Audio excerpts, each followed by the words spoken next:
Jesus be like, pay attention to the signs. We must always pay attention to the signs. When somebody show you who they are, believe them. You know, the problem that women have today is that we date potential instead of reality.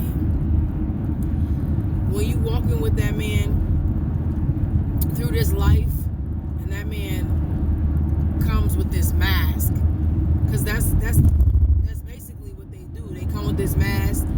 They woo you in. They tell you what you want to hear.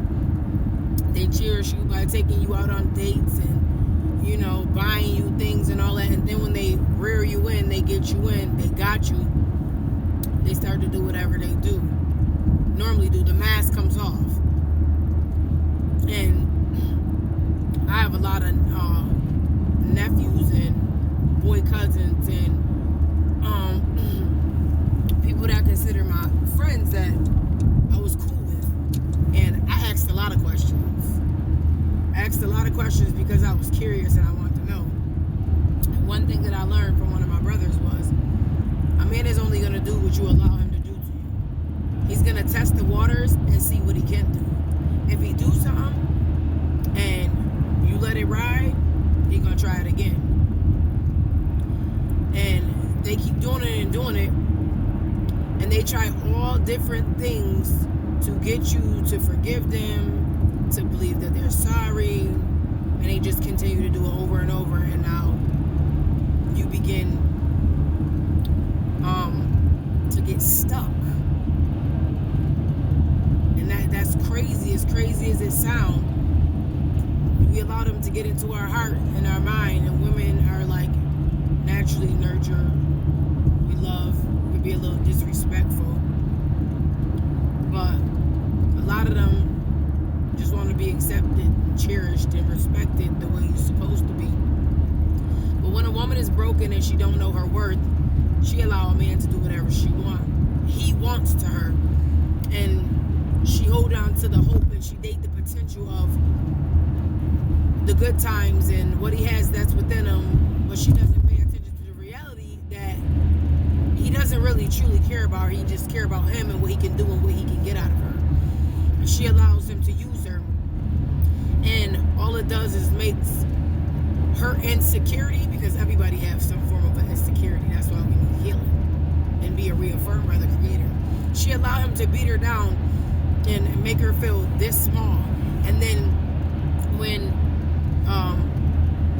you walk in your flesh and you lust isn't only a sexual thing, it's the lust of the flesh. You desire things that you want. You begin to do things that you would never do to try to prove a point. When somebody show you who they are, believe them. It's for real. It's the truth. That is who they are. There's no trick you can flip. There's no gift you can buy. There's nothing you can say. There is nothing you can do to change a human being. It is up to them and God to change them. No title is not going to change them. No baby is not going to change them. Actually, when you allow a person that's narcissistic to put a label on you or put a baby in you, now don't get it twisted. God opens and closes the wounds, but guess what? A lot of times when you in sin, you reap what you sow. Be careful what you ask for, because sometimes we pray for things that we really don't want. You pray for God to give you a thing because you think once he give you that thing, it's going to change the person or the situation or the atmosphere. And sometimes God give you that thing. And then when he give it to you, you realize that is not truly what you want, because you get that thing. And when you get it, you realize it's not changing that human being. It actually made the situation worse. And then God gives you a way out. He gives you a way of escape. The Bible talks about when you're being tempted in a situation, God gives you a way of escape. Either you take it or you don't. When you decide not to take it, you find yourself back in that same situation, thinking, oh, if I just do this and if I just do that and I just can have this, that things will change.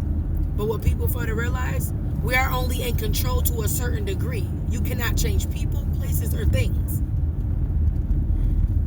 And you find yourself in that situation all over again because you want to keep saying, oh, I have a big heart. Yeah, we have a big heart, but having a big heart can be deceptive if you don't guard your heart. The Bible tells us to guard our heart because the issues of life flow from it. You get yourself caught up in a thing and now you upset and you feel some type of way towards the person or even maybe God. When you grown enough to know or you wise enough to know, and some people don't know, that these are the consequences or repercussions